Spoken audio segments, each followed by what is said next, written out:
खोलिब Hirakud जलभंडार gate निष्कासित हेब वर्षर प्रथम बन्या जल। यह पूर्व जलभंडार रे जलस्तर वृद्धि हेबारे लागिछि। 4 दिन रे जलस्तर प्राय 10 फुट वृद्धि पाइथिबा बेले गत 15 घंटा मध्य एथिरे 2.5 फुट वृद्धि घटिछि।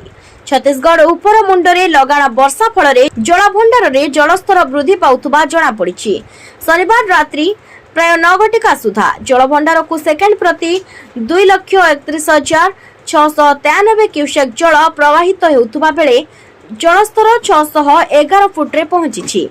विभिन्न केनाल पावर चैनल और शिल्प जोगाण मिसी 35,446 क्यूसेक जल निष्कासित हेउथुबा डैम कर्तृपक्ष सूचना दैछंती। सकाळ 9 रे जलभंडार गेट खोला जिबाकू जाउथुबा बेले तलिया अंचल रे थिबा लोकमानंकु सतर्क सूचना जारी करा जायछि। गेट खोलिबा परे तळमुंड को पानी प्रवाहित हेबो, तेणु सुरक्षित स्थान को चली जिबाकू डाकबाजी यंत्र माध्यम रे परामर्श दैछि।